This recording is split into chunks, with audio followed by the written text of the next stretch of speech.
What do you understand by equality, Sophie? What does it mean to you? Freedom. Can you be more... Is it equality of opportunity? Is it equal pay across the board? Is it something more than that?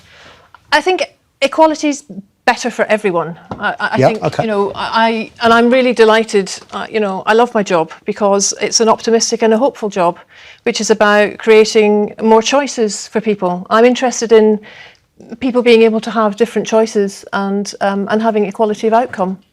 Aha, well, so you're going to have choices and equality of outcome.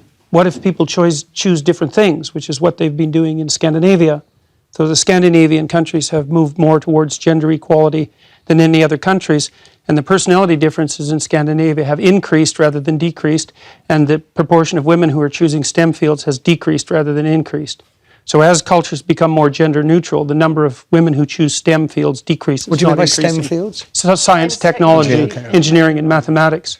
So if you let men and women make their choices, what actually happens is that they specialize in different situations, and you don't get equality of outcome. Could they not have been programmed to have those views from the moment we raise them and give boys Lego and construction? No, because what happens is that as countries get more egalitarian, which means there's less programming of that sort, the differences get larger, not smaller. And the scientific data on that is clear, and most of it was generated by people who have a left-leaning bias, so you can't blame it on conservative scientists. It was a shock to everyone to find that out. Sophie, I think the difference between Jordan and me is that we look at evidence and we lean towards different theories. So Jordan's theory is very much evolutionary, you know, that there are inherent differences in men and women. Mine is very much more social role theory, if you like, and that men and women are taking on different roles due to the expectations that society puts on them. And it's interesting that Jordan frequently cites Scandinavian countries where they've made more, like there's nowhere in the world that women are equal, but Scandinavia has made the most progress towards shared parenting, etc. Yep. That said, it's not done yet. There's nowhere in the world where this is done yet. But it's having the opposite effect that the gender equality types predicted. Opposite, not the same. No, and it isn't a theory, it's actually data driven by tens of thousands of surveys and the best scientific literature on the topic. It's not a theory, and I didn't come about it because of my political perspective. I looked at the data. What it showed was that as countries become more egalitarian, the differences between men and women grow. They don't shrink. So what I'm interested in is data and analysis as well, and I'm particularly interested in the ones presented, such as the ones by the University of Southern California, which discovered that change towards gender equality is actually being slowed by beliefs that are legitimizing social inequalities on the basis of sex. And I'm also interested, I mean, like Jordan, I look at the data and I look at the studies, and I'm really also very much interested in studies like the analysis that was done by the American Psychological Society, which looked at 45 analysis of whether there's sex difference over 20 years. And its conclusion was that men and women are basically alike in terms of personality, in terms of cognitive ability, in terms of leadership. But what it did find was that media depictions of men and women as fundamentally different perpetuate misconceptions, as does workplace bias. Oh God, so it's my fault. So, no, well, you know, you're leaving soon. It's men and women actually are more the same than they are different. But the issue is that small differences at the population level can turn into very large differences at the extreme. So, for example, men and women are broadly similar with regards to aggression, although men tilt a little bit more towards aggression. So that if you picked a random person out of the population, male and female, and you guessed that the male was more aggressive, you'd be right 60% of the time.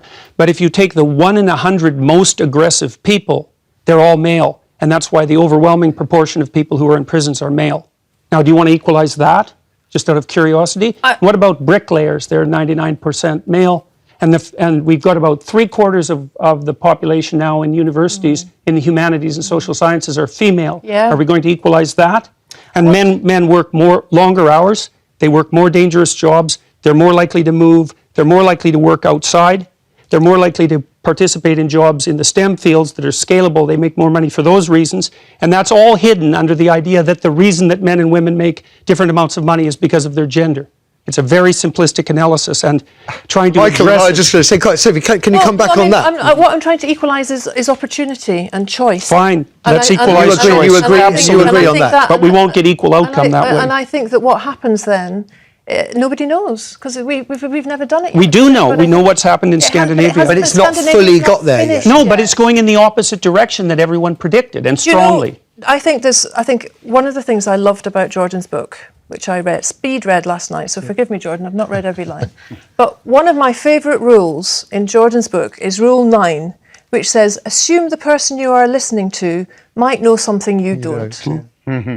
And I think that in a country where men outnumber women by 2 to 1 in Parliament, in local government, where women's voices are not equally represented in media, where our education systems still are teaching boys and girls ideas of pink and blue. Yeah.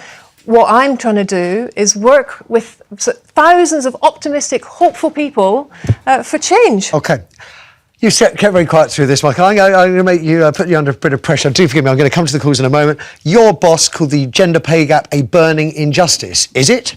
Yes, it is, because there should be inequality of opportunity. There needs to be the same rights. But you know, something that surprised me, that neither of you, and equality of outcome, sure, all of that. But the one thing both of you haven't mentioned is the biological difference, which unfortunately affects women's career prospects, whether we like it or not. Babies. And that does cause a problem. You know, if I were to take a sabbatical from a corporation for a while, it's going to set me back slightly. And it is a problem that biologically it's women who have babies, not men. Sure, but that's why the Women's Equality Party is the only party in the UK that's got policies around shared parental leave. She's so political. We're the only party that has got fully costed plans for universal free childcare. What we're saying is that You're trying to change the we're trying to change the outcomes, and also men are joining our party. Men who are really think, tired. said, I'm sure I'm going to have a word with Michael because I am sure he'll want the application. Okay, forgive me. We take joint Forgive me, I membership. want to take one call if you'll forgive me, because time is really short, and I owe it to the viewers to hear their views on this. We've got Salim calling from Manchester. Salim, good morning. Hi Matthew, how you doing? I'm very well. I'm loving it. I'm pig in heaven today. What do we think about equality? Will it ever happen, Salim? I was going to say I thought it was going to happen, but after listening to Jordan, he's swayed my opinion. Why did you think it was going to happen? Because I think we're going to become more cognitive creatures, and jobs are going to be more about mental skills. Technology. But then I've been visited schools, and I work in STEM. I'm a software developer, and the number of women doing software development hasn't increased. I would have thought they would have increased more, but I went into secondary school to do GCSE IT stuff, and there's very, very few girls doing IT, and I was thinking IT is the future, and the schools are pushing for more girls to go into IT, but there's only I visited about 8 schools. Can I just, sorry, Salim, can I just note, because I'm 30 seconds, Sophie's idea, actually representations in the media could be affecting such choices. Geeks, we see geeks, bespectacled blokes with bad hair on computers. That's what tech means, isn't it? Yeah, and you're absolutely right, because I think actually that one of the other things we want to do is to have a look at curriculums, to have more female role models, to encourage girls, because so long as we still see STEM as a boys' area that we're trying to get girls into, it's not going to work. We need to do the work we're doing on care, get more boys thinking about, nursing, teaching, more role models for boys in schools. And that's the way you break it all on down. programmes like EastEnders, The Archers, that's helped them a lot. Right, so listen, I have to draw things to a conclusion. Can I just say how wonderful 3 people, diverse political views, diverse views on many other issues, that get along famously and have wonderful conversations. Thank you. That is exactly the ambition that I have for this show. So Jordan, good luck with the book. It is out now. It's called 12 Rules for Life.